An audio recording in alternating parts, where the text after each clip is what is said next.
So where did we leave off? Last time I remember, it was late December, sitting out in the parking lot, taking midnight drives on the empty highway. It feels like so long ago, but like yesterday too, you know. Now we just wanna go back again, and I can't help thinking about that feeling. Here where we wanna be, different but still a bit. Now it's clear we can do whatever, 'cause you're right here.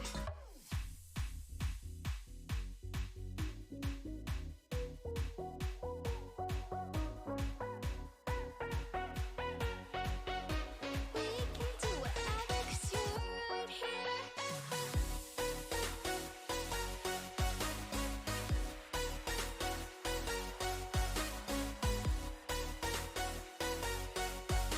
We can do whatever, 'cause you're right here.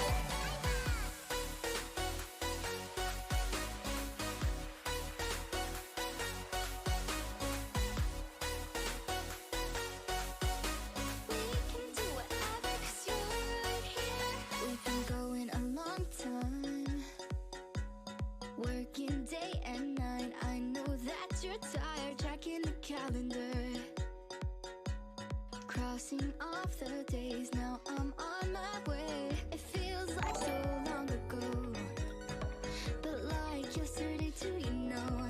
Now we just wanna go back again, and I can't help thinking about that feeling.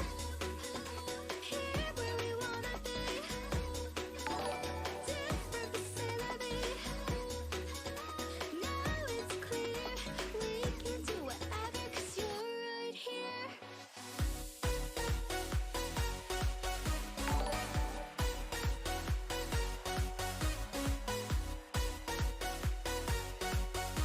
We can do whatever, 'cause you're right here.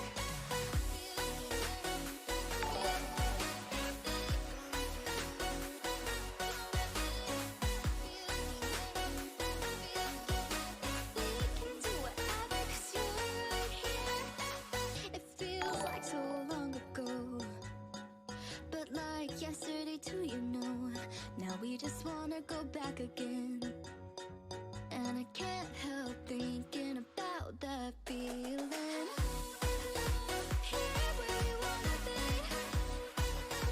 different but still a bit.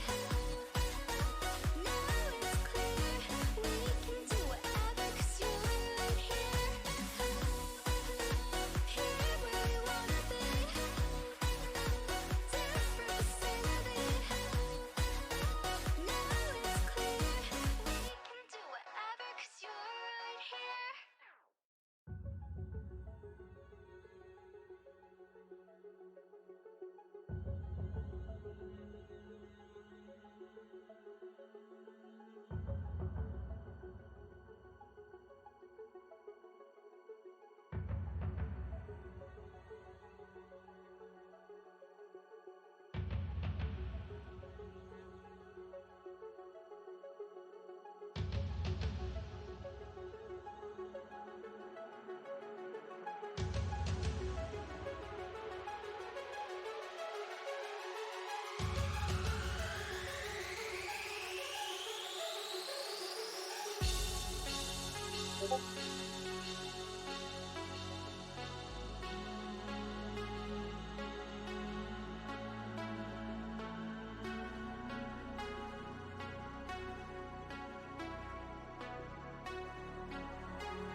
you walk away.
This is it. This is big. The Google Meets is live. Mike Johnson from West Essex. My name is Chris Aviles, teacher from Keyport High School, as well as founder of Garden State Esports. Lights are going on, belts over the shoulder. That's what it's all about. Audio low. Let's turn it up. How's that? Everybody hear me? Fantastic. Good. So, excited to have everybody here. We are ready to announce for you the seeds for the fall finals, which will start playoffs. What is that, Mike? Next week? And the next week? We start beginning of next week. Beginning of next week. Fantastic. Finding out who's going to play who, all that good stuff. And then from there, we're going to be able to figure out who's going to be playing at Rider University, December 17th, playing out the semifinals and the finals. Gotta be light.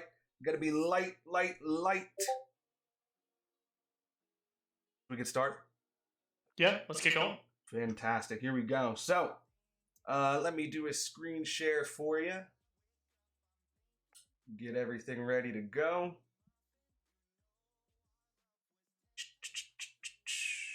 It's always the hard part. You know? It's always the hard part, making everything work. Beautiful. Here we go. So, if you guys are not familiar with the Garden State Esports seeding criteria, here's how it works. Number one, right? Philosophy behind seeding. It's about getting the best teams in the right spots. I believe seeding is an art, not a science, right? Your job is to make sure the best team finds that number one seed, that best team wins the state championship. I have seeded for almost 10 years, I think, wrestling here in New Jersey.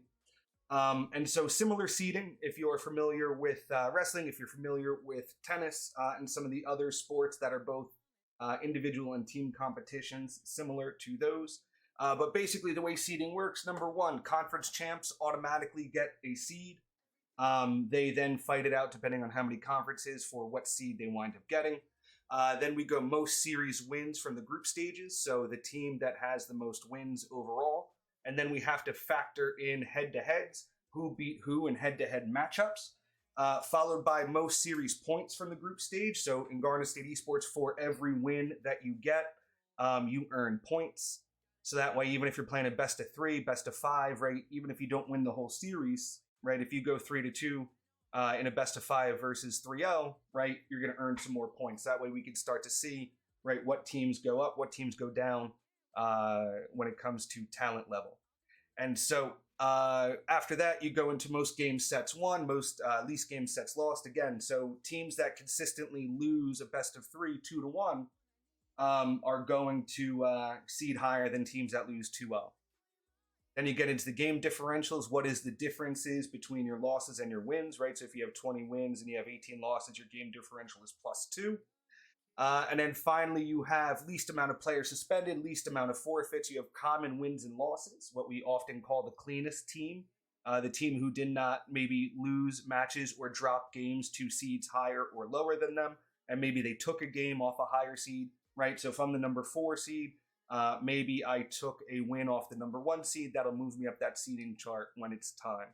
And then from there, we wrap it up with best wins and losses, taking a look at who you beat and what the record of your opponent is. And then finally, we go down to strength of schedule, which if you've ever wondered when you would ever use math, that is the formula for strength of schedule. You have 2 times your opponent's win percentage plus 1 times your opponent's win percentage divided by 3. And that's how you come up with the strength of schedule. So teams who compete in tougher conferences, right, we take that into account when it comes to seeding.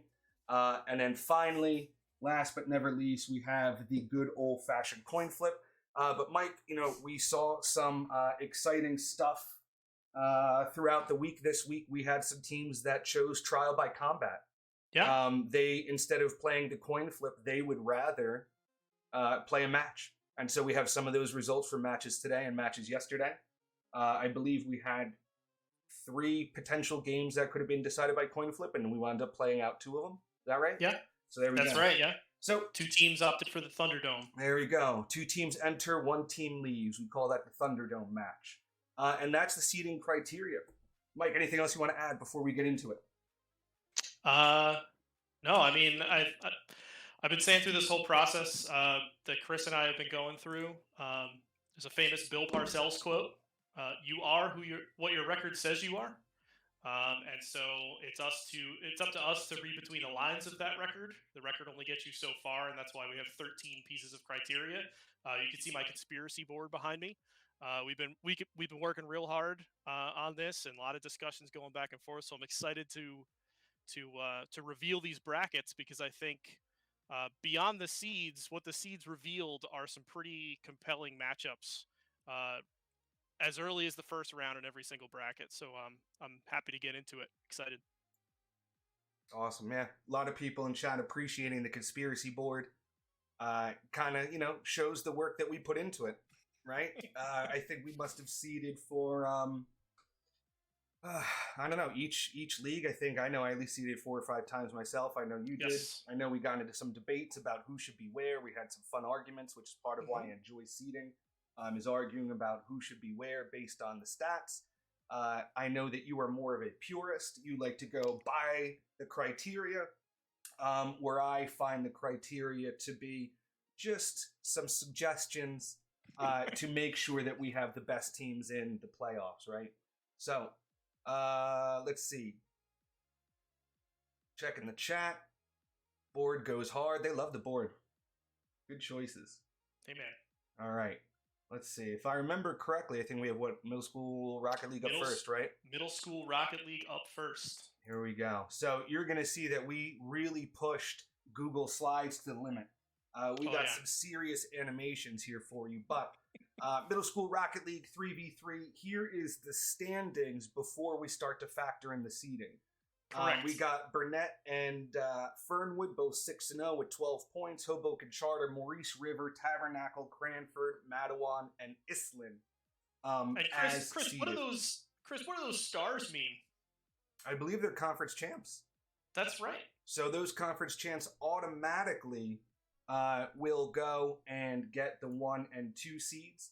And so when we take a look at Burnett, they both, and Fernwood, they both are 6-0. They both had 12 points. They both won 18 games, right? Going back to that games won versus games lost. So we look at games lost. And this is the deciding factor, right? Burnett has not dropped a single game all season. And if you follow Burnett is now at least a 2-time state champ, if not a 3-time state champ. So Burnett poses a serious threat once again to the middle school. They graduated probably one of the best Rocket League players I've ever seen, and they still were able to reload. Conference champs, did not drop a game all season. They're going to be our 1 seed. We got Fernwood coming in at 2. And then we take a look right now. We get to 3 and the 4 seed. Go ahead, Mike. Yeah, so then we drop down to those 5-win teams that are not conference champions, and you can see here that Hoboken Charter won 15 games on route to their 5 wins, whereas Maurice River won 17 games. So we flip-flop them, and that drops Maurice River into the 3 seed and Hoboken Charter into the 4. There we go. So Burnett pretty won. Easy tiebreak so far. Yes. This is not conspiracy board worthy, but we are going to get there. Middle School Rocket League is a nice primer on the criteria, but it's going to get squirrely in a second. Yes. And we got Burnett is the 3-time state champ. Coach Eric Church in the chat reminding me. He reminds everyone. I think he leads with it when he meets people at restaurants and yes, on the street. Hi, Coach Church, 3-time Middle School Rocket League state champ and the trendsetter with the flag. So right, I think he carries the flag as well. He does. There you go. So Burnett's going to be 1, Fernwood's going to be 2, Maurice River goes 3, Hoboken Charter goes 4. Then we get into Tabernacle and Cranford, both 4 and 2, 8 points. This one kind of clean. Tabernacle has more wins. That means that they have won more games, right? So remember, if it's a best of 3, if you could go, 2-0 versus 2-1, you're going to have more wins. So Tabernacle is going to get the 5th seed over Cranford because they have those games. And then we got Matawan with 14 games won. Islin with 11, right? That's another clean seed there. And so here is your Middle School Rocket League State Championship bracket. Burnett's going to play Islin. Hoboken Charter plays Tabernacle. Maurice River, the 3 seed, takes on Orange Ave Middle School. And then you got Fernwood and you got Matawan playing out down at the 2 and 7 seed. When are they playing, Mike? So our semifinals and finals are live at Rider University at our grand finals LAN, but that means we need to play some games remotely. So round 1, the round of 8, will take place remotely as usual, just like the regular season, the Tuesday after Thanksgiving. So that's November 29th. Standard time is 3:30 p.m. For lobby creation purposes. The better seed is home. So if I'm Hoboken Charter, I'm the 4 seed. I'm playing Tabernacle. It is up to me to make the lobby. And I'm dropping in the chat if you guys want to attend live, free, the Garnet State Esports semifinals and state championships. They will be at Rider University, 9 to 5. Going to be a great day.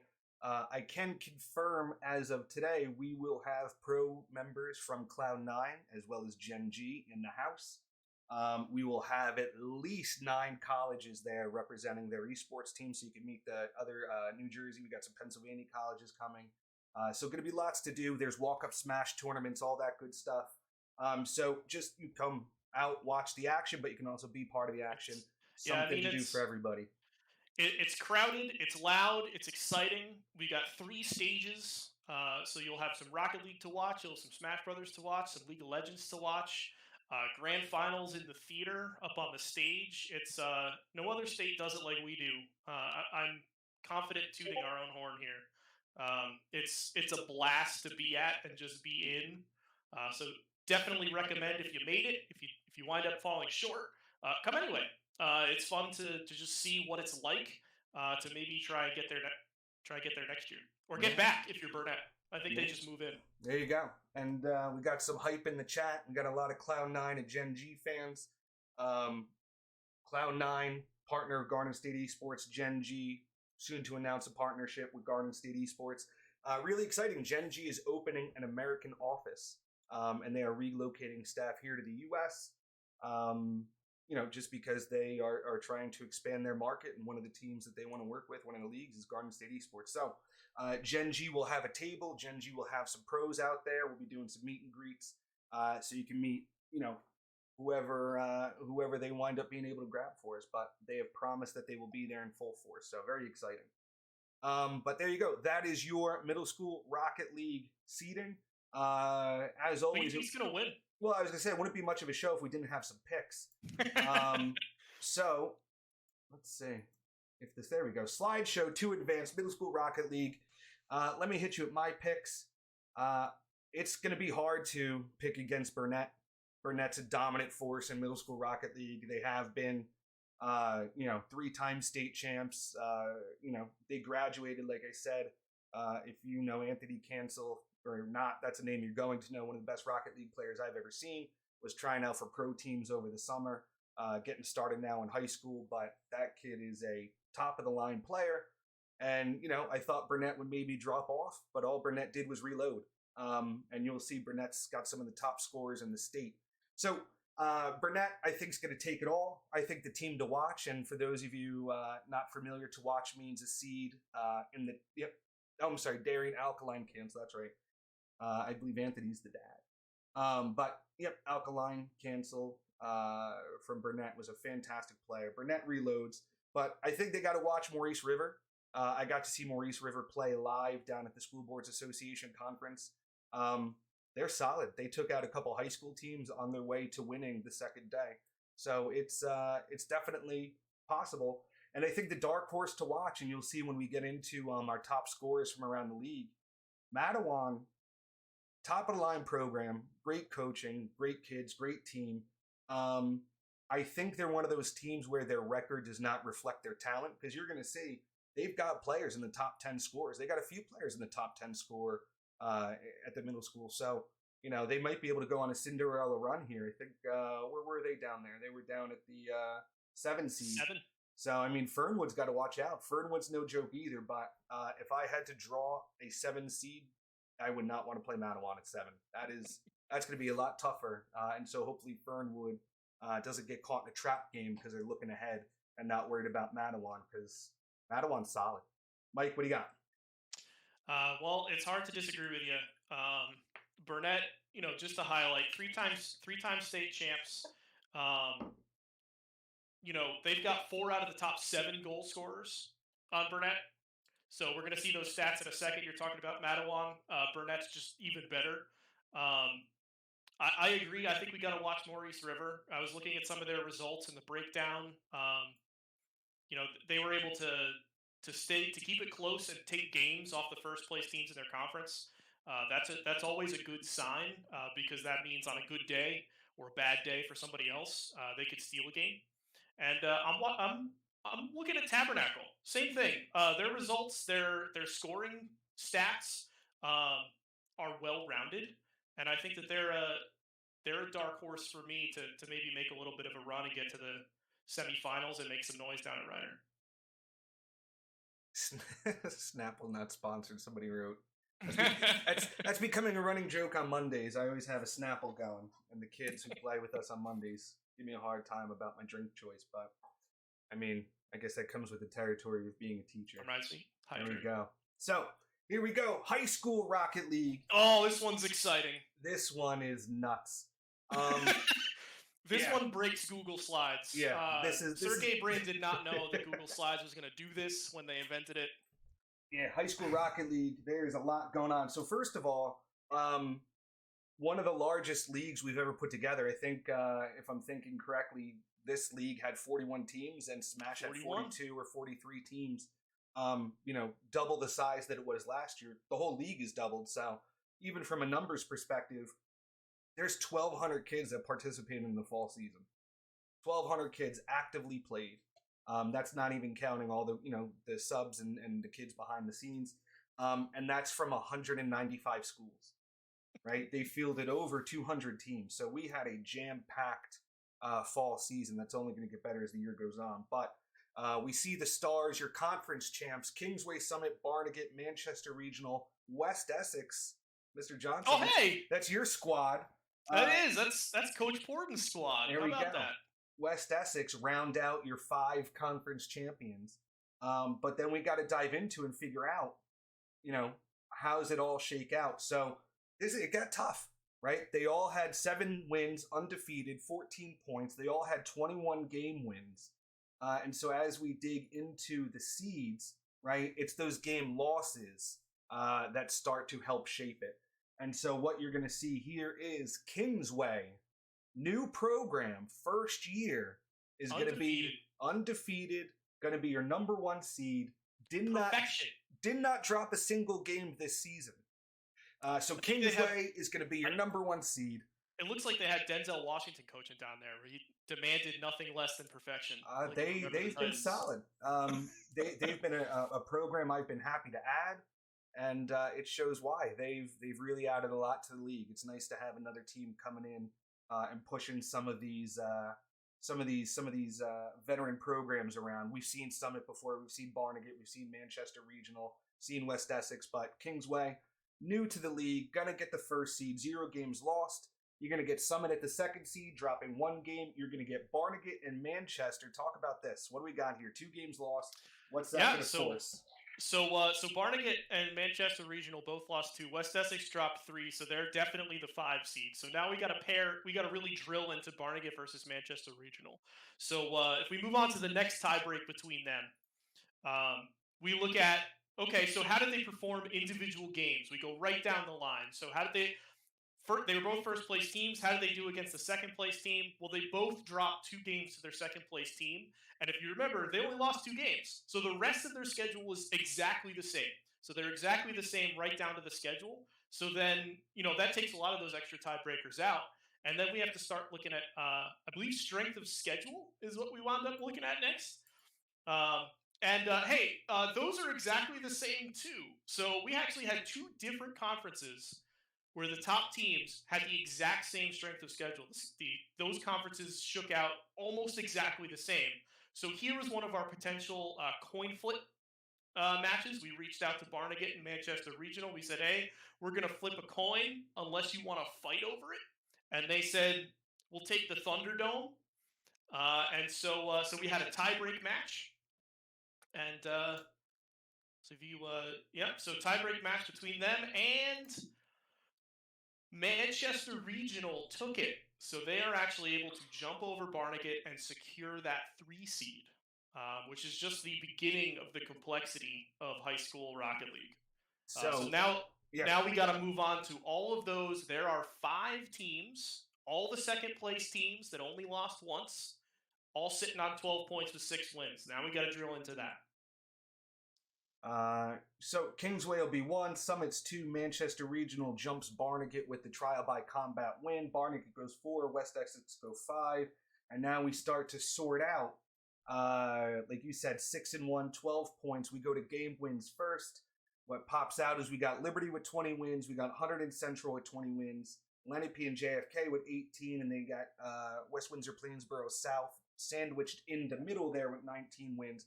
How did this shake out when we seeded it? Well, let's first shake all the wins out. So we're going to reorganize this so that we got our 20 winners up top. And these are the second place teams in that conference, in those 2 conferences that shook out basically exactly the same. So they both lost 4 because they lost 3 games to their first place teams, and then they both lost a game to the exact same place. So we keep rolling along. They both dropped a game to their third place team. So we keep rolling along to strength of schedule, which is exactly the same, which is because of what we're seeing, where the schedules are the same and the conferences are the same. So strength of schedule is going to be the same, which means this is another coin flip or tiebreak. They were not able to get together before the show in order to play, so they opted to surrender to fate. And we're going to do it right now. There we go. So remember what I say, because I'm going to forget. We're going to go heads, Jackson Liberty. We're going to go tails, Hunterdon Central. I'm going to flip it. I'm going to catch it. I'm going to flip it onto my palm. Whatever it says, we'll go for the 6th seed. I've been practicing the coin flip. Not going to lie, this is the most nervous I've ever been on stream.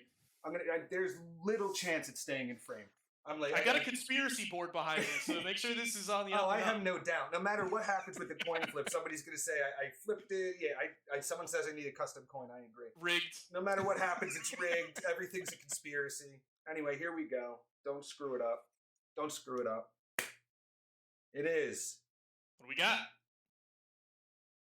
Tails.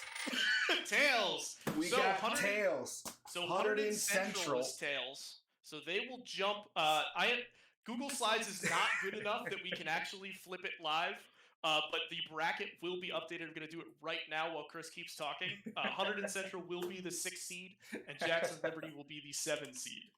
As you can imagine, Mike, chat's yelling at me. It's rigged. It's rigged. No doubt. But that's going to move Hunterdon Central into the 6th seed. Jackson Liberty is going to go in the 7th seed, and then we push on. We move on. So we had some more win ties. So just as a reminder, West Windsor-Plainsboro had 19, so they're solid in the 8. Right. So now we got to drill into JFK and Lenape, both at 18 game wins. And JFK had 3 game losses, so they're going to go ahead and take that 9 seed from Lenape. There we go. So West Windsor-Plainsboro goes 8 with 19 wins. JFK and Lenape. JFK goes 10 with 3 game losses. Lenape goes 11 with 5 game losses. And now we're looking at, again, right, the nightmare scenario of all the third place teams, right? So all the conference champs, all the second place teams. Now we got to seed and go through. Oh, yeah, Clips is disabled. You better believe Clips is disabled. Okay? There's no proof. The coin. Somebody said the coin was a paid actor. Yeah. So we got Newark Tech, Cape May Tech, P Tech, lots of techs. Florence, Scotch Plains, all with 16 game wins. We start to drive into it a little bit. We got 7 game losses between Newark and Cape May. We got 8 between P Tech and Florence, and we got 9 between Scotch Plains. So we got to kind of sort out now, right? Newark Tech and Cape May Tech. And so what we have here is Newark Tech took 1 game off the first place team, and then we got Cape May Tech lost 0-3 to the first place team. So this is what we talk about, like common wins and losses, right, Mike? This is a team where they both played the same, first place team, which I believe is Kingsway down in the south. So this one's not common wins. This one is best losses. Wins. Best wins and losses. Best wins and losses. So they never shared any common opponents. But Newark Tech took a game. See. Okay, my fault. Newark Tech took a game from West Essex, whereas Cape May lost 0-3 to their first place team. I'm blanking. I'm going to get it wrong. That may have been Kingsway. Yeah, I know Kingsway's down south, so it was probably Kingsway. Yeah. So that's going to shake out these first 2 seeds. So that's going to put 8, 9, 10. That's going to put Newark Tech at 12. That's going to do Cape May at 13. Well, Cape May's going to jump them. Jump them. Cape May's going to get the 12. Got it. No, then, it's right. It's right. Ignore me. There we go. That's a good sign. I got confused. Yeah, Newark Tech is 10. Right. So since Newark Tech won 1 game off the conference champ, and Cape May Tech lost 0-3 to their conference champ, this is what we call best wins and losses. Newark Tech has a better loss than Cape May Tech has. And again, it's a conference it's a seeding thing that we use in wrestling all the time to kind of gauge, right, when there's no direct competition, how 2 teams are. And so playing against their conference champs, even when you look at a lot of other sports, sometimes you got to look and see who's played who, or who's, at least somewhat in that realm, figure it out. And so that's kind of what we did with best wins and losses. And then we're going to get into P Tech and Florence, right, for 14-15, 8 game losses. And what that comes down to, strength of schedule. P Tech had a tougher conference. Not by much. Not by much. But by enough to make a difference. And that's what you're talking about with when you got 1 or 2. So these are actually the 13 and 14 seeds because we only have 15 schools listed on this chart because the 16 seed for High School Rocket League is on the next slide. That's right. That's super fun. I got you. So, yeah, P Tech gets, so this would be, 13? Yep. We got to put numbers on this next year. Florence will go 14 on strengths of schedule. And then we have... I'll let you explain it. Yeah, so the final seed. So we had 4 teams with 4 wins and 8 points across all of the conferences. So now we have to, only 1 can survive. So again, that next tiebreaker is game wins. Union and Middletown South both had 13. Center School and Cherry Hill West with 12. They are going to be eliminated from the running for the 16th seed, which brings us to game losses. Union and Middletown South both had 11. which means we then have to start going through their best wins and losses from the conspiracy board. And we have to go, in order to find a difference in their results, we had to go all the way to when they played their 6th place team in their conference. Union only lost 1 game to that team, whereas Middletown South lost 2. So that means Union High School is going to be your number 16 seed in high school Rocket League. It is that close. Every single game in every best of 5 matters. You got to restart the slideshow because it didn't update my edits. And we're back. So here is the bracket now, updated with the coin flip results. Kingsway, number 1 seed's going to play Union. West Windsor, Plainsboro South as the 8th seed will play JFK. We got Barnegat versus P-Tech. We got Mike, your West Essex, going to take on Cape May. We got Manchester Regional playing Florence. Hunterdon Central takes on Newark Tech. Jackson Liberty versus Lenape. And to round it out, you got number 2 seed Summit taking on the number 15 seed Scotch Plains Fanwood.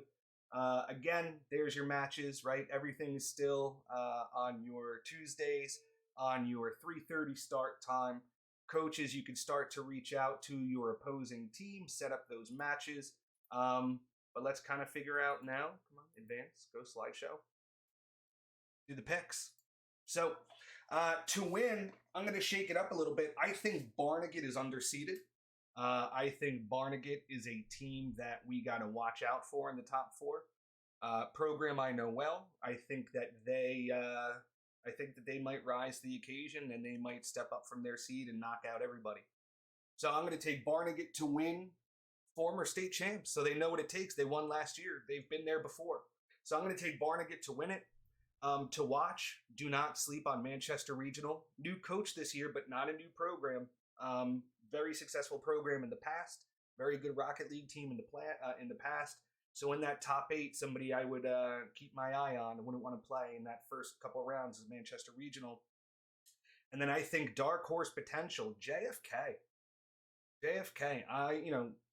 I got to see them play live at School Boards Association. Looking at the top scores that we're going to share in a little bit, you got some JFK players in here. I think that's another team where it's not going to be representative of their seed, right? If we go back and we look where JFK is, you got them right at that 9 seed playing West Windsor Plainsboro South. That's going to be a really good match because the Pirates aren't bad either. But JFK, I think I'm curious to see how it shakes out. I think Barnegat, underperformed a little bit based on talent level. I think JFK record does not speak to the level of talent that they have. Going to be curious to see how it all shakes out, right? And, maybe we're being a little bit disrespectful to Kingsway here.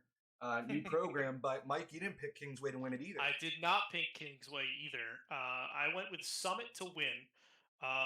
Summit competes in another esports league, and they were the national runners-up in Rocket League. They were. And they are also undefeated in that other league as well. So they look very scary to me. I'm going to put my Homer hat on, and I'm going to... Oh, just one note on Summit, though. They are mortal. They lost 1 game, if we remember, which is why they're the 2 and not the 1. And looking at the stat sheet, they have 78 goals in all of their matches, about 3.5 per game that they played. So you take that 78, you divide by the 22 games that they played, but only 19 saves. Now, I know Rocket League is not like real, focused on saves, but what that's, you look at teams with similar records that have way more saves. So either Summit is constantly keeping the ball away from the other team, but not scoring, or there's an opportunity to maybe score some goals where you can catch them out of rotation or something like that. So that's something to watch for Summit. But I'm going to put my Homer hat on, and I'm going to watch West Essex. I've been watching them all season. This is a group of guys. They are 2nd and 3rd year veterans in the program, so they got ice in their veins, and they're all so well rounded that on any given day, any one of them can take over the match. And from the same conference, actually, my dark horse is JFK as well. I watched the West Essex JFK match. JFK's got a lot of high scorers. I think they're blowing a lot of people out. And so I'll be interested to see how that translates into the playoffs, as they start facing that stiffer competition. But they clearly have the ability to score with all those top scorers, blowing off the charts. So Yeah, and some Riot Rocket League in the chat points out that West Windsor Plainsboro South has more total goals, and I believe West Windsor Plainsboro South has the highest overall top scorer in the league. So going back to that match here, I think I might see if I could get this as match of the week. West Windsor Plainsboro South over JFK could be explosive, and I see a real opportunity for whoever takes this match to make a run for the finals. Right, this is kind of one of those things when you're a top seed that you're terrified of. Yeah. Is usually your your first couple matches should be a walkthrough, but I feel like JFK, Plainsboro South, definitely's got some talent there. So there we go. It's JFK. Dark Horse is Manchester, West Essex to watch, Barnegat Summit to win. Maybe Kingsway. Or maybe we're completely wrong. Maybe we're wrong, and Kingsway just continues to dominate, not dropping a single game. Very interesting. It's going to be fun to watch.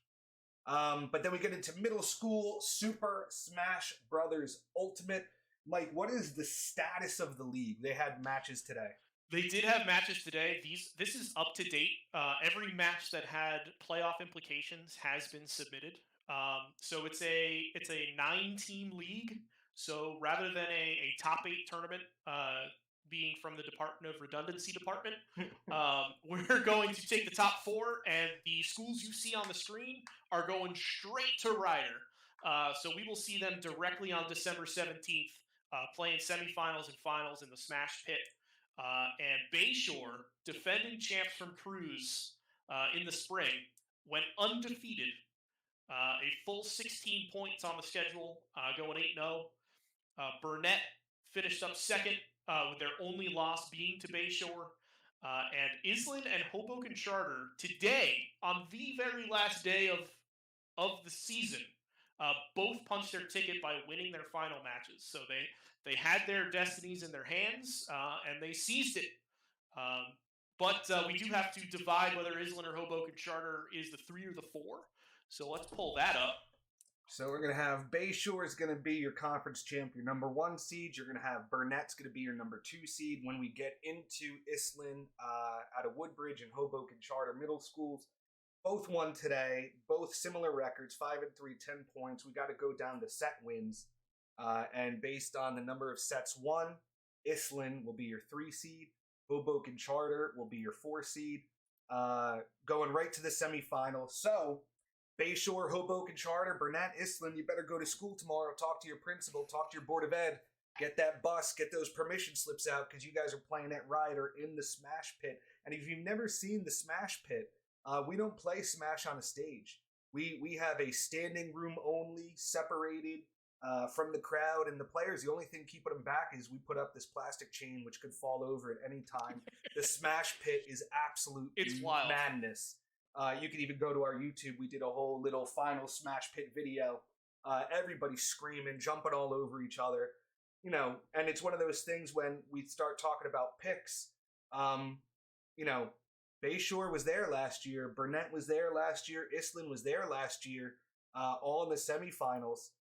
So, number one, they all have experience playing in the Smash Pit, because it's one thing to play, at your school, in your library against another school, and they're in their library. It's a whole nother thing to play in the Smash Pit. And I'll tell you, I get to talk to a lot of the kids, a lot of the coaches, a lot of the teams who come out, and play at Ryder. That's the biggest thing they all say, right? It's one thing to play at school. It's a whole nother thing to play in front of 1,000 people. It's a whole nother thing to play on a main stage.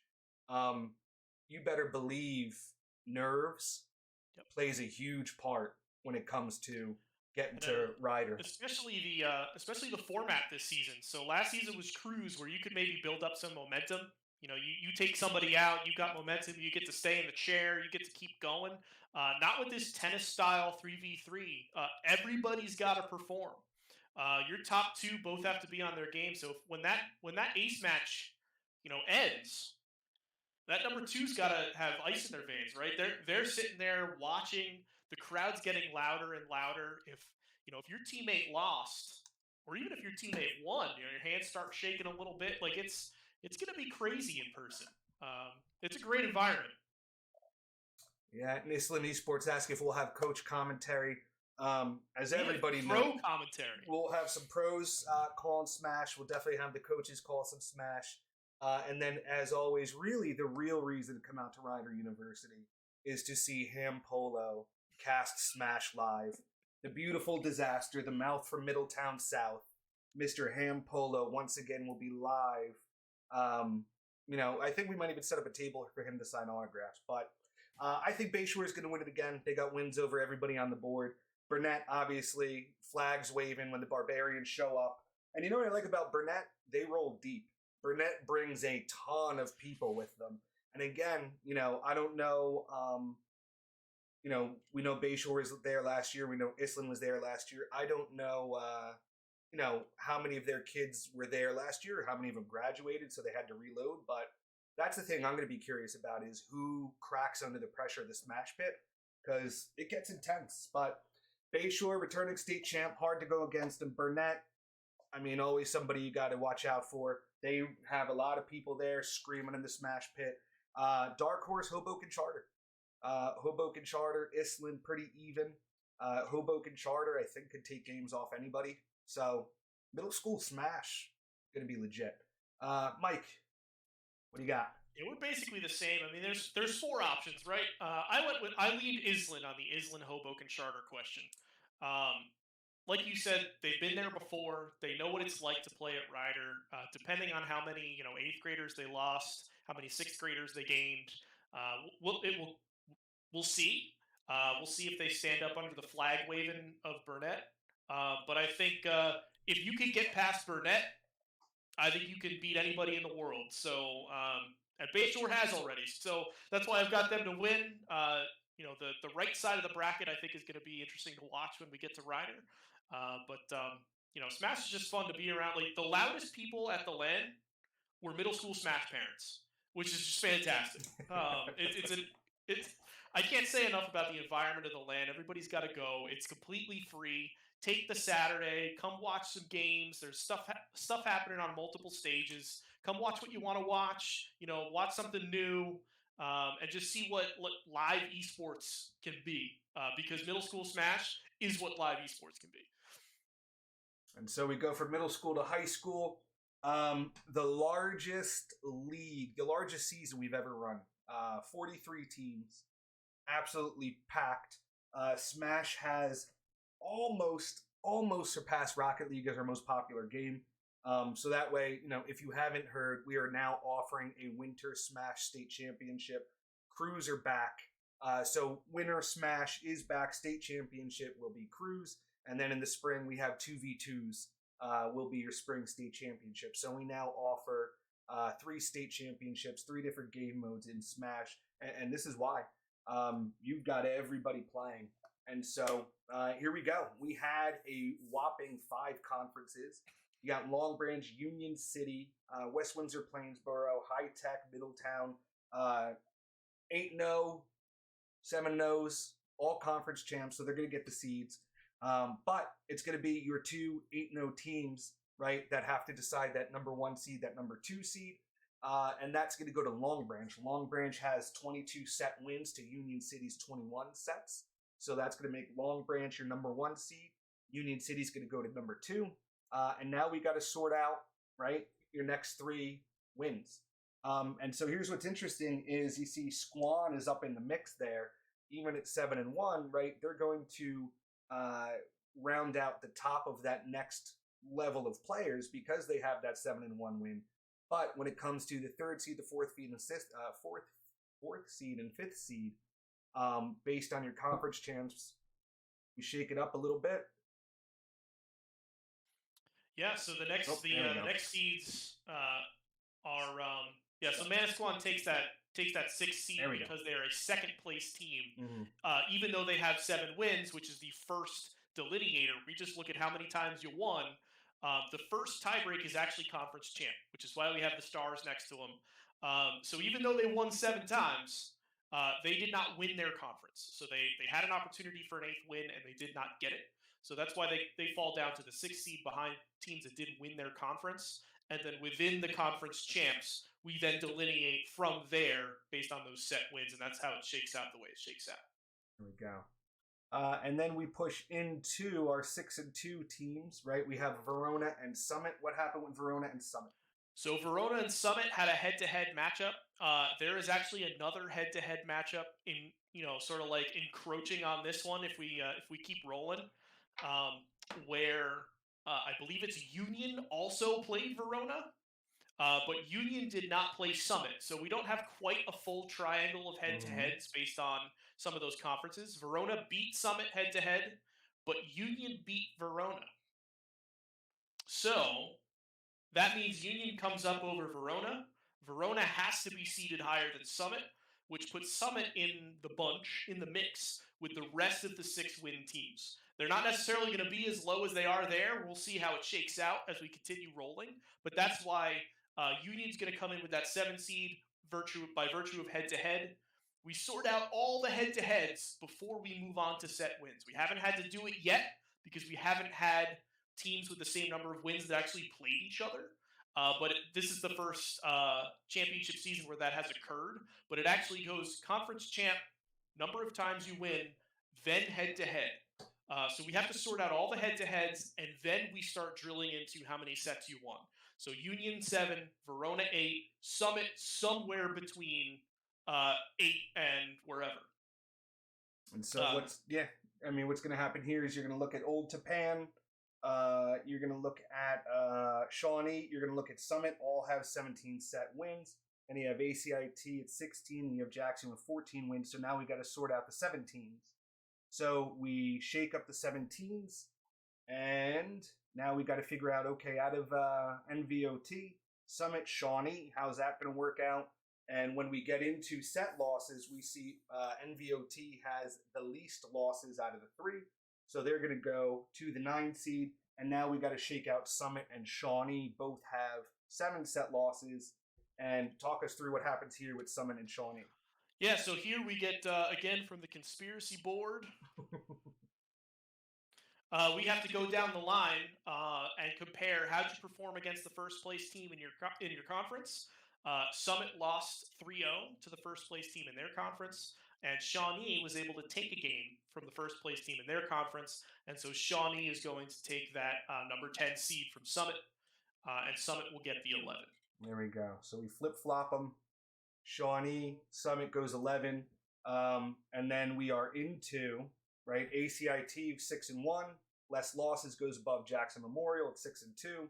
And then we're left with Scotch Plains, Cherokee, and Innovation High School.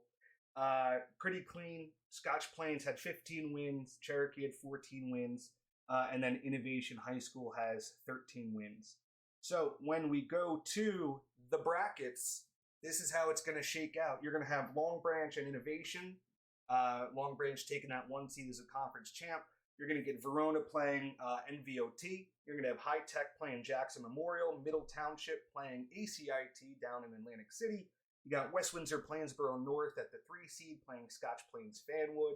You got Manasquan versus Summit. Union versus Shawnee. Union City versus Cherokee.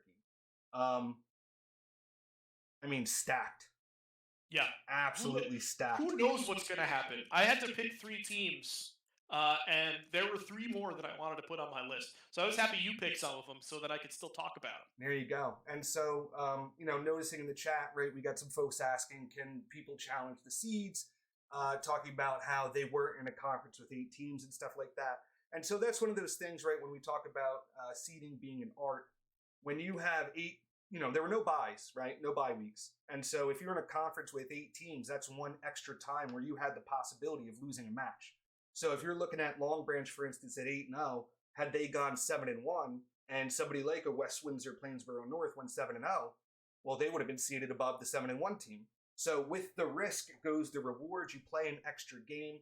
As long as it's not a bye week, you have the ability to potentially move up and down. You can challenge the seeds. Coaches, not students, coaches may reach out by Friday. And again, the correct way to do it is go look at that criteria and make your case based on criteria. Not being in a conference with even amount of teams is never going to be a criteria because there's never going to be a way that we can control, right, the amount of teams that come out. So, and then ultimately, right, what I tell my wrestlers, what I tell anybody when it comes to seeding, West Windsor, Plainsboro North at 3, you're going to have to beat somebody anyway, right? You're going to have to beat somebody anyway if you want to make it to the finals. So, ultimately, you got to play. If you look at the depth of this season, the difference between 1 and 3, and the teams that you're winding up playing, this season is stacked all the way through. You look at the first round matchups, some of these are ridiculously complicated and complex. And then you look at potential, second round matchups. If you project forward, you're playing the same caliber of opponent at 3 that you would be if you were seeded a seed or 2 higher. Right. The difference between seed 1 and seed 10 in this conference, I would say, is not much. It's razor thin, and you can tell based on how deep into the criteria we have to go to divide these teams. We got teams. Every single team in this bracket won 5 times. So they all have the capability of winning. And when you're getting into strength of schedule and you lost a set and this team didn't. And that's what changes a seed one way or the other. That just means you guys are basically the same. We had to put a number on it. And so, you look at some of those splitting hair type scenarios. I mean, it's fun to project and, analyze and stuff. But at the end of the day, that a 7 or an 8, you got to go beat somebody. If you want to get to Ryder, a 7 and an 8 still has to beat a 2 or a 1. Like, what's the difference between 2 and 1 if you got to beat them? Right. So, getting into the picks then, here we go. Stacked. Absolutely stacked, especially if you go back, you look at the board.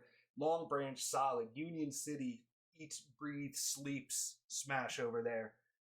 West Windsor, Plainsboro North, absolutely solid. High Tech, returning state champs, number 4 seed. And so you get into the picks. Here's where it gets wild. It's hard for me to pick against Union City. I got to see him play again this year.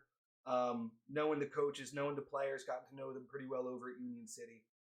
They're one of those teams that they don't just compete with Garden State Esports. They compete elsewhere. They actually go over and they play in person. If you're familiar with Helix Arena up in North Jersey, so they've got miles of experience. And it's really just tough for me to pick against Union City. Union City was the team. I don't know if you saw last year. They actually went out and challenged because they didn't make it into the finals. They went out and challenged both teams that made it to the finals because they believe that they could have been there. So I'm watching Union City walk around the fall finals trying to find the team that they didn't play in the finals just to prove that they could have beat them. Right? That's that mentality over there that Coach Arias and his team have. And so to watch, though, is High Tech, returning state champs. And, to me, one of the best rivalries in high school smash in New Jersey is Union City versus High Tech. Those are 2 of the schools that they played last year. High Tech was able to bump Union City out in the semifinals. Union City took it personally.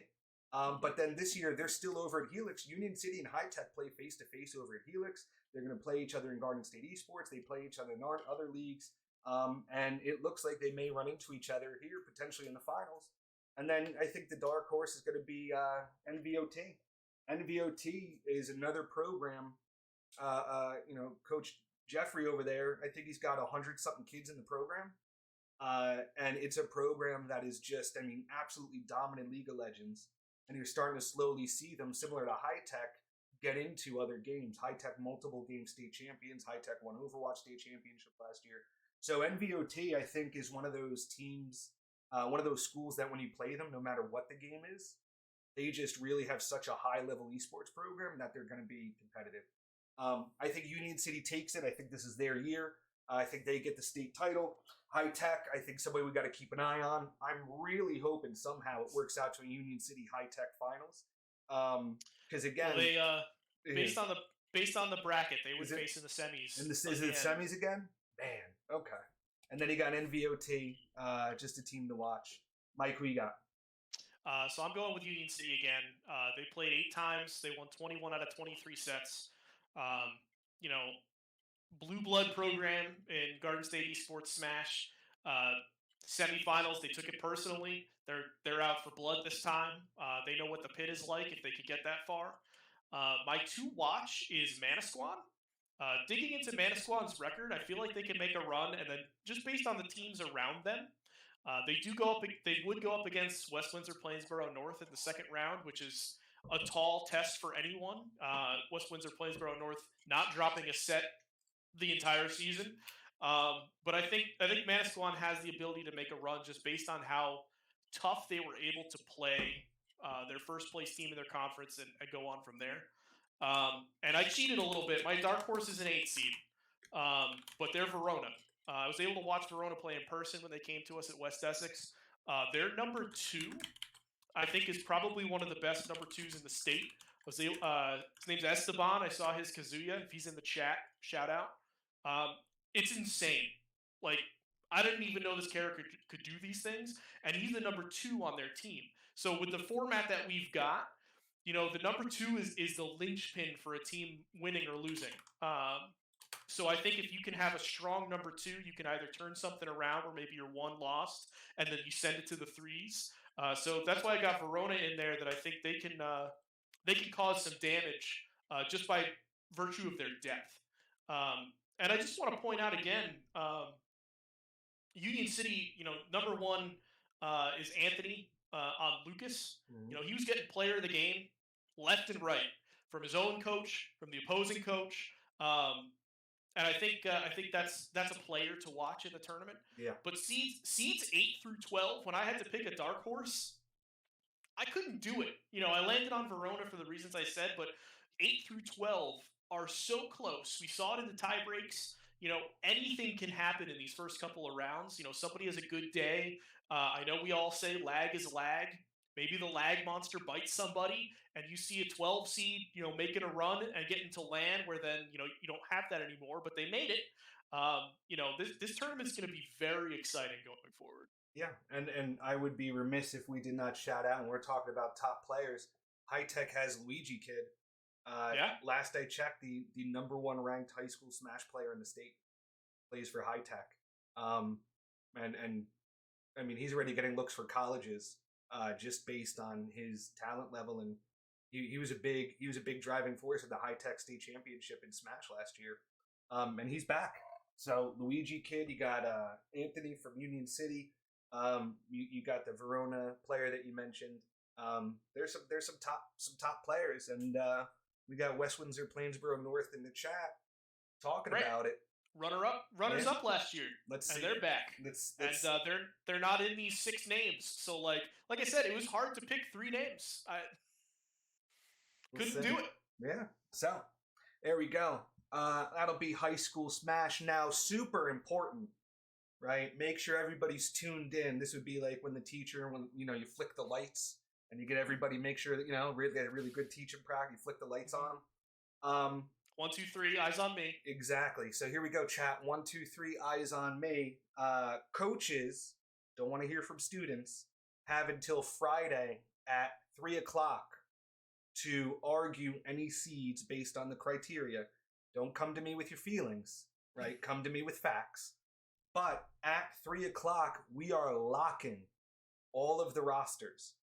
So, especially Smash, where you have to worry about picks and counter picks, whatever the roster says in our GSE portal at Friday at 3 o'clock is who you have to play.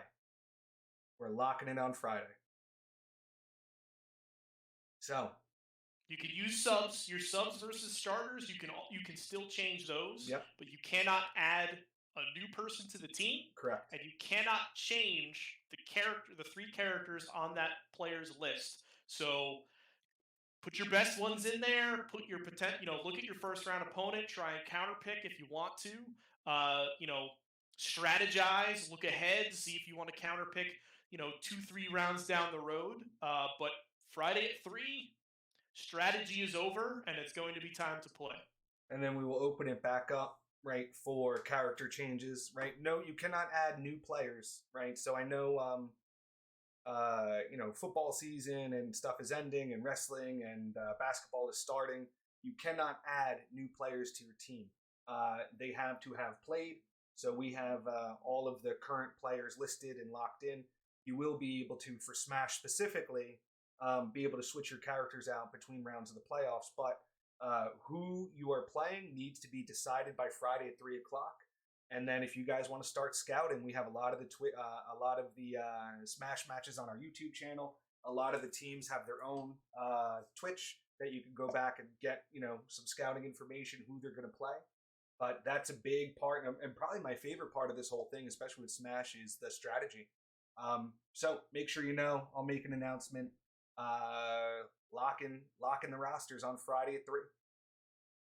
Here we go. Let's talk League.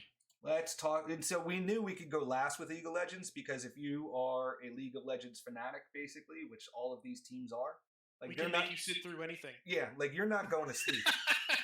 You're not leaving before we talk about League of Legends because League of Legends players are just on a different level than some other esports players. And so, taking a look at League, here we go. 2, 4, 6, 8. Getting ready to play it out.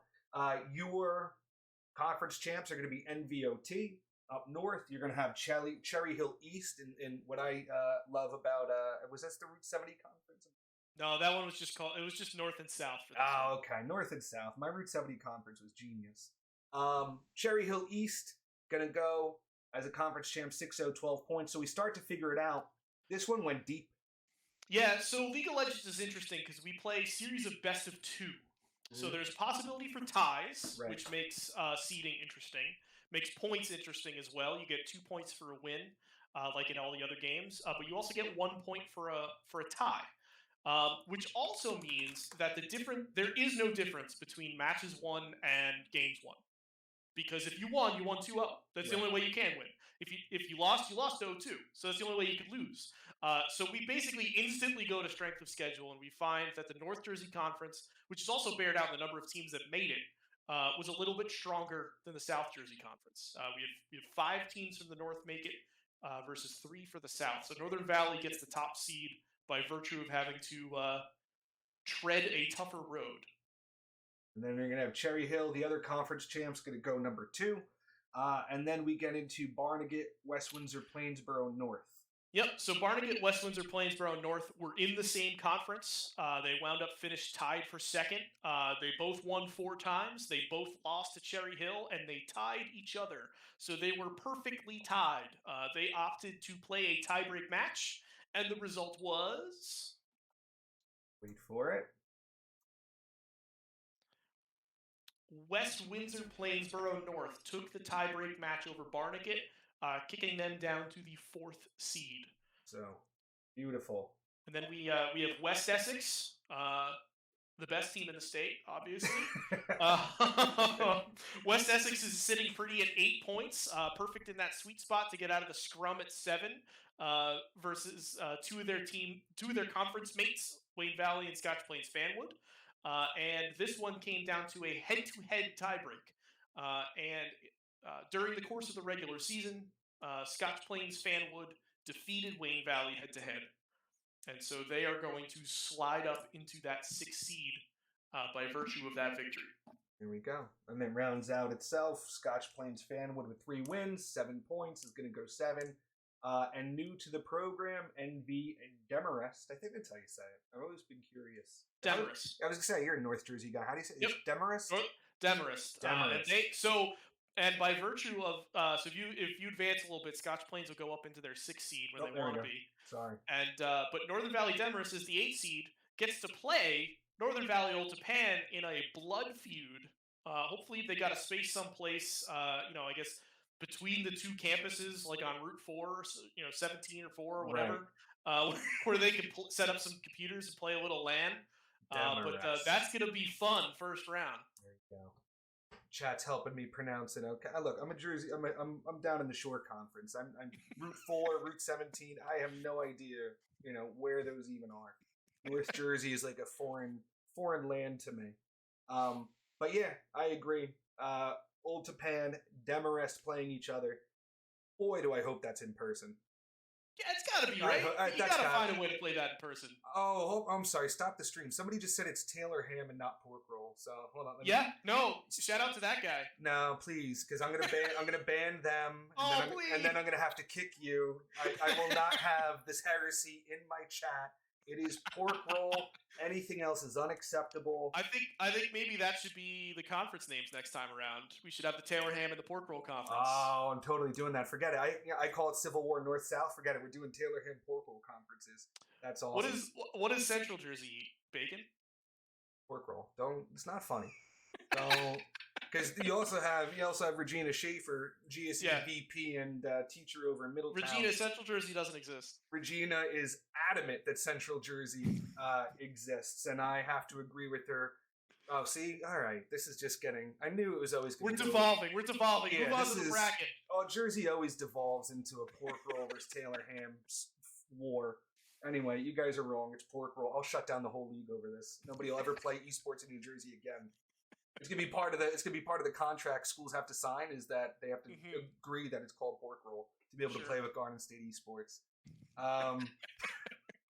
But yeah, I'm stoked. I really hope Old Japan plays Demarest head to head. I'm gonna see. I'm gonna send some emails, see if I can make that happen. But there is your League of Legends bracket. We got Old Japan versus Demarest. Yeah. The cool thing about this bracket, similar to middle school Rocket League, you need to win once to get to Ryder. We were able to squeeze the League of Legends semifinals into Ryder. Also, of note, since we played best of twos during the regular season, these matches are best of three. So plan for that extra time if necessary. Yes. But we will have semifinals and finals, just like all the other games, at Ryder. So win once. And talk to the principal because you're going. Yeah, and I think that might be a deciding factor when you talk about League of Legends, right? Games take 45 minutes at the fastest. Upwards, I've seen hour and a half, 2 hour League of Legends games. I wonder if that's going to be a factor when we talk about stamina to be able to sit and play a best of three. Yeah, I mean some of these matches in the middle of the bracket, the Barnegat West Essex 4-5, and even the West Windsor Plainsboro Scotch Plains 3-6. I think definitely have the potential to go 3. And then you're talking about stamina and the strategy of the pick ban. Maybe they, after 2 games, there's one player you really just gang up on and you counter pick them with 3 out of your 5 bans, and they're just stuck. That third game can really throw a monkey wrench into some of the strategy and make a difference for some upsets, I think. There you go. But yeah, rounds out. You got Barnegat, West Essex. I like that feud has been growing. You got West Windsor Plainsboro North 3 taking on Scotch Plains Fanwood. You got Cherry Hill East playing Wayne Valley. And when it comes to win, it's hard to bet against Old Japan. They are just on another level. They have been a solid league team since they got into it. I did the S apostrophe S. I'm going to throw up in my mouth. As an English teacher. It is, though. That's correct. Is it? No. It is. This is like pork roll Taylor ham. I'm going to let it go. Old Japan, it's hard. It's hard to pick against Old Japan. They're just a solid over-round team.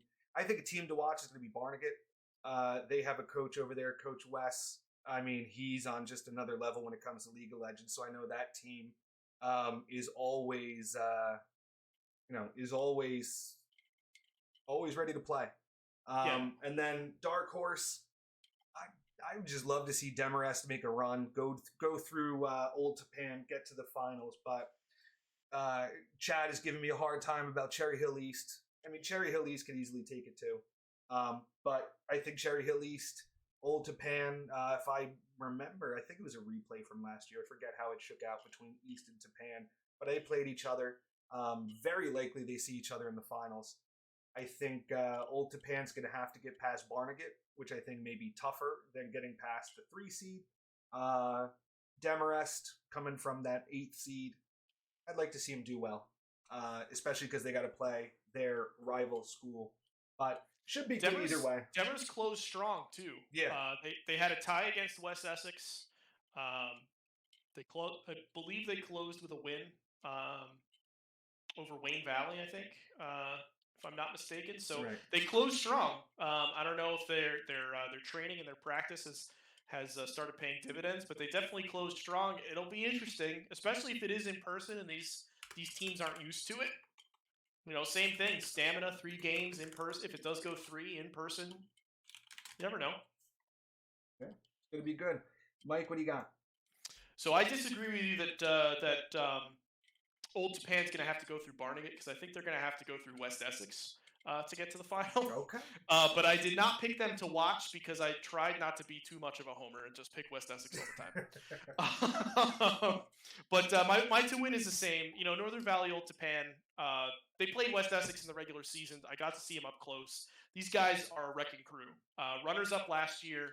High Tech didn't come back, so the throne is open. Mm-hmm.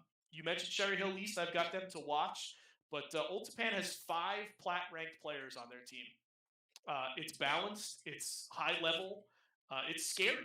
They get a plan into their heads, and they're teaming up as 5 as early as 13 minutes into the game. They don't even bother to lane. They're just like, you know what? We're better. We're gonna come beat you because we got to go get some Chick-fil-A or something like that. It's wild what they can do. But my dark horse is Scotch Plains Fanwood. They got a player. Their top lane and their ADC are very good. And I think that they have the ability to maybe upset a 3 seed in a West Windsor Plainsboro and make a run at Cherry Hill and force them to earn their stage time when we get to Ryder. I think SPF has some secrets in them. There you go. So, gonna be good either way. And now we get into middle school Rocket League All-Stars. Going to start talking about some All-Stars. So the way we broke this down is 2 ways. Number one, we have our middle school Rocket League All-Stars. Our All-Stars are going to be broken down into first team, second team. We're hoping to have these kids get together and play a match sometime during the school year. Got to kind of just figure out what that's going to look like. And so for all of these All-Star selections, these are coming straight from pod points, as we call them, player of the game points. Whether their coach or the opposing coach are both voting for them as the best player in that game. That's how we started to arrive at all of the All-Stars that you're going to see. We're also going to show you top scorers for middle school Rocket League and high school Rocket League because we ran a pilot thanks to our friend Eric Glatz and his kids who did stats for us. But one of the things that maybe a lot of folks don't know is that nobody in esports, professionally, collegiately, otherwise, have figured out any way to collect stats that isn't just purely manual labor. It's hard to get the game developers to give out API, and even if they did give out API, it doesn't necessarily track stats in a meaningful way for what we're doing. Because if you think, right, it's just tough. It just doesn't exist, and that's one of the biggest things when I talk to the pro teams, when I talk to the collegiate teams and stuff like that, when I talk to other leagues like Garden State Esports that are running high school scholastic leagues or middle school leagues around the country, everybody's trying to figure out how do we track stats. And so, we had Eric and his school volunteer to keep stats for the league. If you're watching and you're upset that there are no stats for there's no stats for League of Legends or there's no stats for Smash, maybe you and your school want to get involved. This is a great in-class project, right? They used it. They did Rocket League in middle school stats in their actual stats class in high school. So it was a class project to keep stats for the league. So we're looking into some other ways. Overwolf has some ocular character recognition stuff where you can submit screenshots and it pulls the stats right off the screenshots. But even then, right, if coaches didn't vote for All-Stars or if they did not submit their stats, the players aren't going to be in the running. And so I know, I can think of some kids off the top of my head that aren't going to be featured that probably should be. But it goes back to, right, coaches have to make sure they vote. And when we do stats, right, each week getting the stats into whatever school, volunteers to do the stats for us. And so, we're trying to figure out what stats and all-star teams look like. And this is where we're at right now. And so I hope as the program goes, as we go throughout this year into other years, we're going to have, more we're gonna have a better path to figure this all out, right? Because it's beyond, Mike, you're in a school all day. I'm a teacher. Everybody on the Garden State Esports team is a teacher. Crunching stats and chasing down missing matches and stuff like that, it's very time consuming. And so we're just not at a place where we can do a purely driven stat all-star team. But I will say, Mike, and I think most of the team agrees with me, even when we are at the ability to do a fully stat-driven all-star team, I think it's going to be academic all-stars, because we want to honor that scholastic part of scholastic esports. For sure. And if you look at the pathway after high school too, I know we got the middle school slide up here, but you look at the pathway into college, and every college you talk to, with very few exceptions, is saying, look, we don't have esports scholarships. Right. We have some, but it's not going to pay a full ride. Right. And so what we do is we work in conjunction with the admissions department, who look at your academics and say, okay, we'll put this kid to the top of the pile because they're going to be coming out for our esports program. And then they look at your academics, and it's a package of academic scholarship and maybe not, likely not, esports scholarship money that is starting to pay your way towards college to play on a college team. So we definitely want to, there will be an academic component in addition to the stats, because every college coach you talk to will say, we're looking for, a specific GPA. We want to know that this kid is hitting the books, because if they hit the books in class and they are focused in academics, they will also be focused when they have to come here 5 days a week and practice with us and listen to our coaches and put training plans into play. So academics will never not be part of esports for as long as you and I are doing this. Maybe when our children take over the league, you'll have, the showboat, combine for esports. But until that point, even when we get to fully stat driven, we have every stat from every match for every player. It's also going to have an academic component, because those are the players and the students that we want to showcase, in our state, in our league. Because if the league's profile rising tide, right, lifts all ships. If the league's profile is that we have these all-star students and players, that's what colleges will look for. And then they'll keep coming to New Jersey to recruit. Yeah, I mean, and that's the big thing is I've told the story. I don't know if a lot of the students who are watching have heard the story, but, I spent all of last year with the team just doing a lot of connecting and listening to colleges.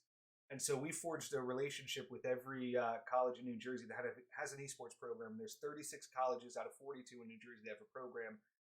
And then we went out and we contacted some of the best programs in Pennsylvania, some of the best programs around the state, UCI, Boise, Harrisburg. And, I just got to know them. I let them know that we want to have our kids be on the top of their list when they're looking for recruits. And even in that listening year we did last year, we wound up helping 9 kids get scholarships for, as I like to say, gaming and academic excellence. Because you're 100% correct. Both nationally, right, and what we're seeing in Garden State Esports, the average esports scholarship is $3,500. But what these programs are doing, these collegiate programs, like an NJCU, for instance, where we sent our first scholarship player at NJCU, is they're making the academic scholarship, like you said, available to them. So where they're only getting maybe a couple of thousands of dollars in esports scholarships, some of these players, right, Cape May Tech had 3 kids, right, and some of them were getting $35,000, $40,000 in academic scholarship, but that was being driven by not only their high grades, but also by their ability, right, to be part of the esports team.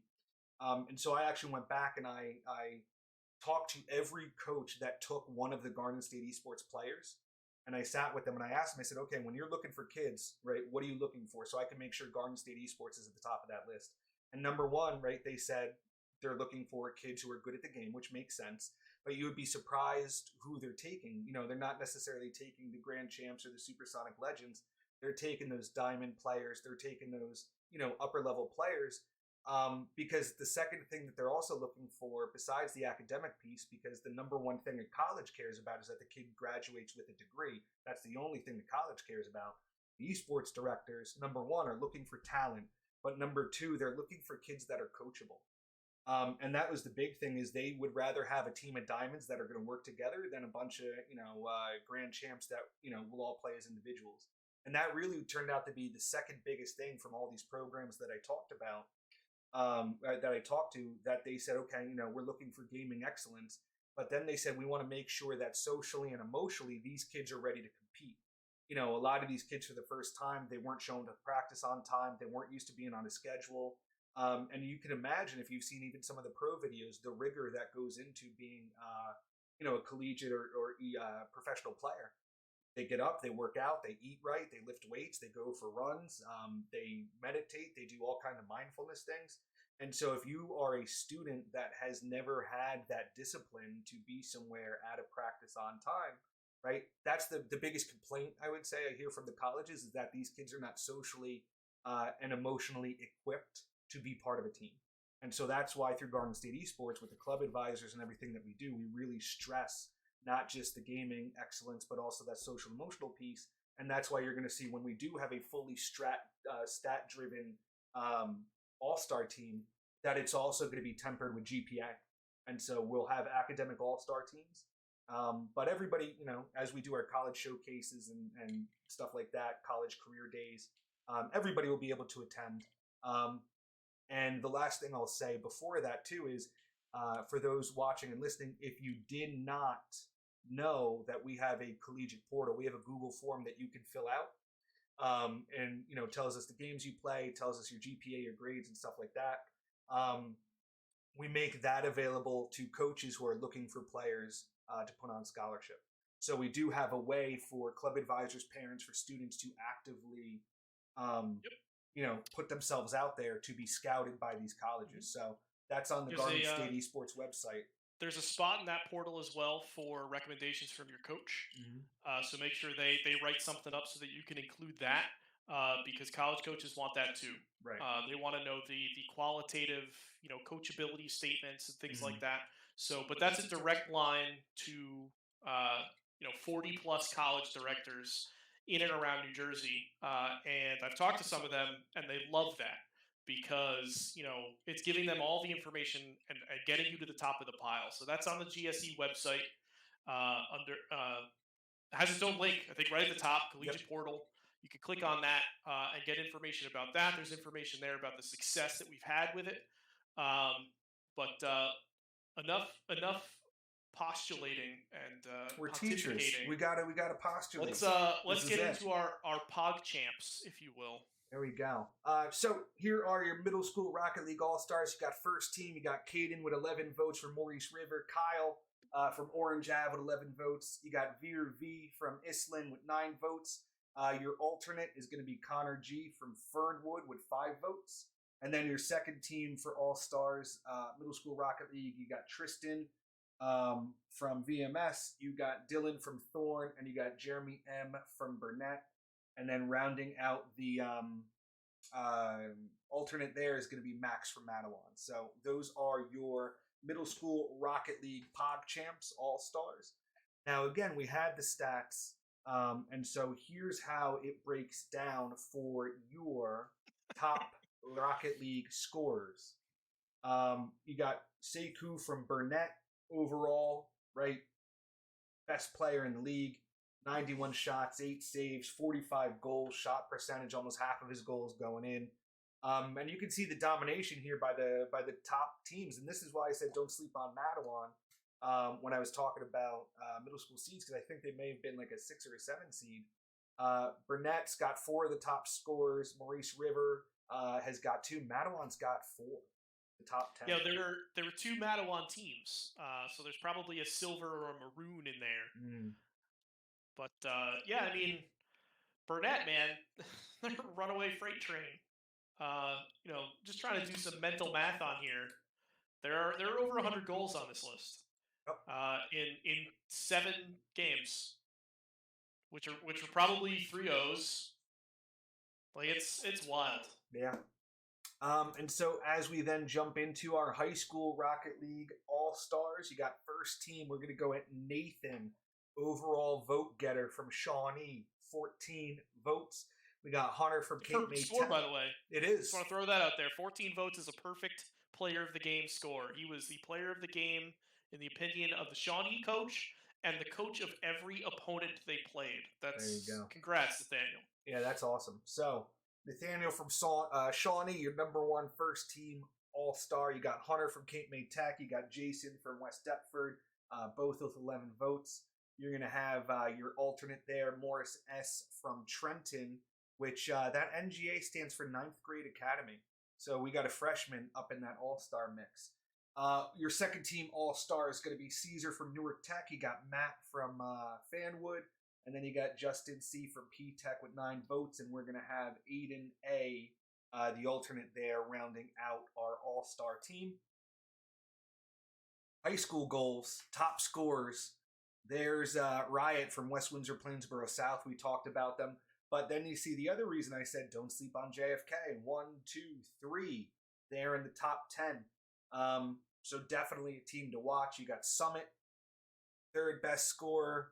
I mean, look at the numbers.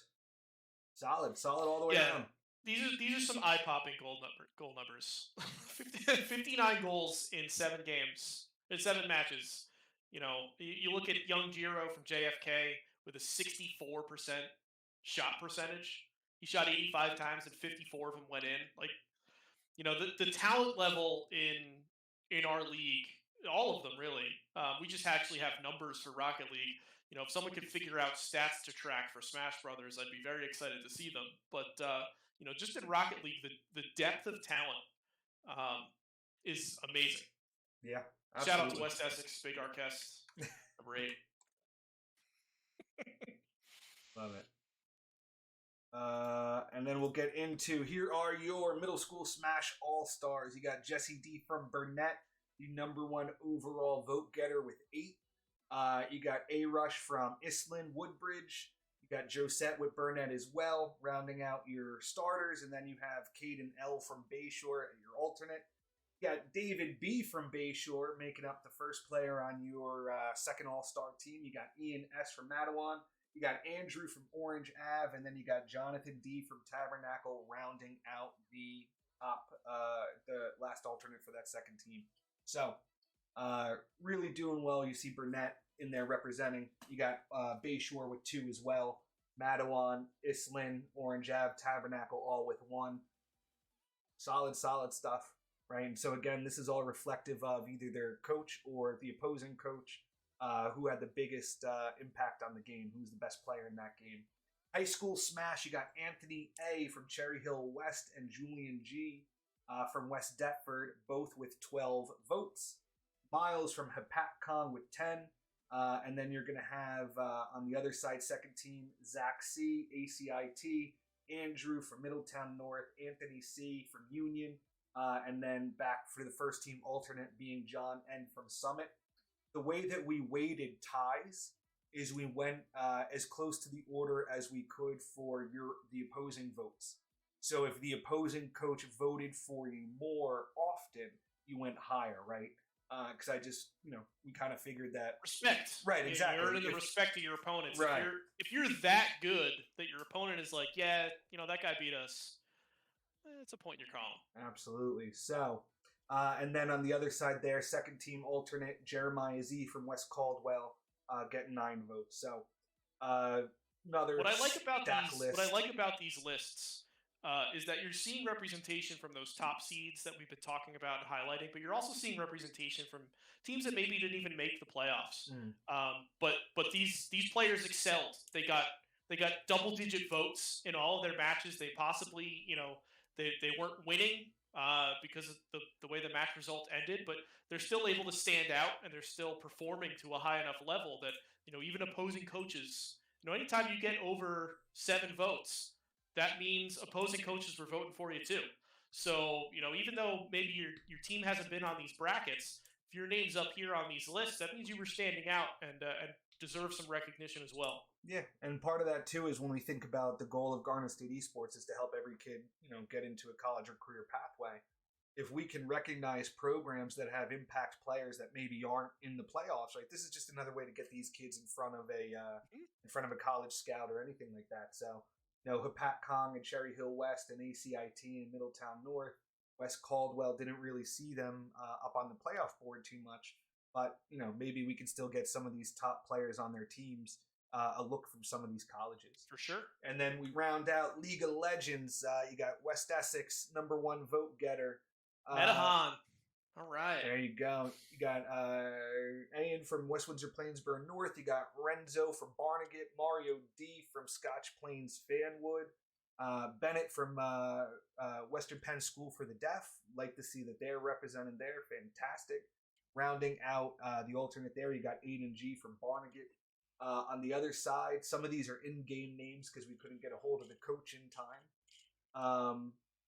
But we got Wadid, we got Young Jun, Jay, Alex, Blake. Again, it's nice to see you got Cherry Hill West, Apsagami, Shawnee, getting some recognition. All fantastic programs. And then you got Daniel wrapping up the alternate there on the second team for Demarest. So congratulations to all of our all-stars. Congratulations to our top scorers. Congratulations to everybody who made the playoffs.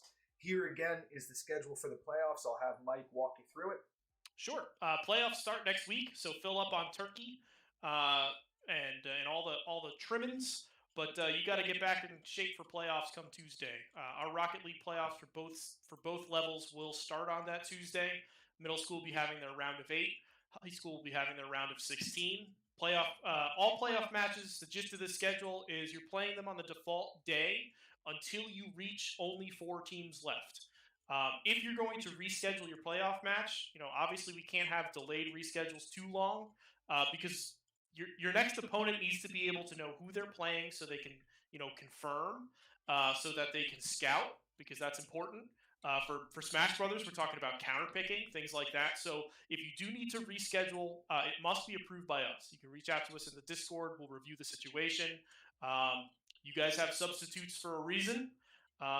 Unless your school isn't meeting or something like that happens, we expect the match to be played at 3:30. If you need to use a substitute, use a substitute. We're not going to approve, my number 4 is out sick, or my jungler is missing. You have subs, put them in. We got to get these playoffs going. And then because we don't have, you guys can report the scores in the Discord channel. We're going to be having the brackets, working on the brackets, going live in the portal, but you also can report scores to us in the Discord channel so we can keep track of those. But on Wednesday, the high school Smash round of 16, December 1st, League of Legends round of 8. The winners of those matches go straight to Ryder. And then on the 6th and 7th, those rounds of 8, again, default time and day. And the winners of those go to Ryder on the 17th. So you guys have a week of training time and practice time and getting a bus time once you find out that you're qualified. And then the day of, this is what our schedule will look like. We have 3 stages and a grand final stage. So I guess 4 stages of events. Doors will open for people getting there early, around about 8 o'clock. Matches start promptly at 9. You can see the color coding scheme. League of Legends is reddish. Rocket League is bluish. And Smash Brothers orange and yellow. We try and stagger high school and middle school, just so if we do have schools that wind up with 2 teams qualifying across 2 different titles, that the advisor's not running back and forth. We want to make sure that their teammates can root effectively and all go there at the same time. But there's we'll be posting this all over the Discord as well. But here's just an idea of planning, just so you can time out your buses and things like that if you're a middle school team looking for the semifinals in Rocket League. Maybe you don't have to get there until about 10 o'clock to be ready for an 11 o'clock match, just so people know how early they got to be there and how long they want to be there based on what they want to watch and what they're going to compete in. So here's our daily schedule. There we go. And I think the last thing I'll add is teams who are on the bubble to make the playoffs, as well as teams who make the playoffs and maybe lose in some of the rounds.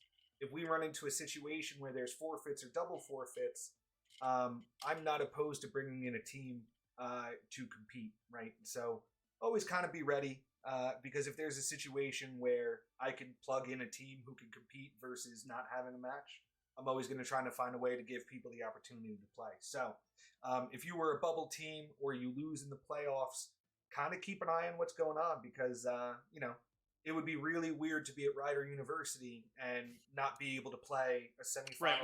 One of the semifinals is just like, well, yeah, nobody's here. So right, and we've done it once before where we had a team who could not make it to the semifinals. You know, they won the first 2 rounds. They basically said, you know, look, we can't make it. We took the next best team and we plugged them right into that spot. Because, you know, we want to give everybody an opportunity. We don't want empty stages. We don't want non-matches, especially at Rider. So make sure that you're frosty. You never know when your number is going to get called. So bubble teams and playoff teams, there's always a chance that that phone rings. So other than that, Mike, this has been a dream of mine awesome. Since I started the league, was doing some type of live show. This went really well. Thank you, sir, especially for all the work you put in creating the slideshow and all that good stuff. You are way better than I could ever be at the Google Slides. So thank you all for watching. Lights are on. My wife said I couldn't use the smoke machine, but we'll play you out and get excited. Good luck, everybody. Happy Thanksgiving. Take care.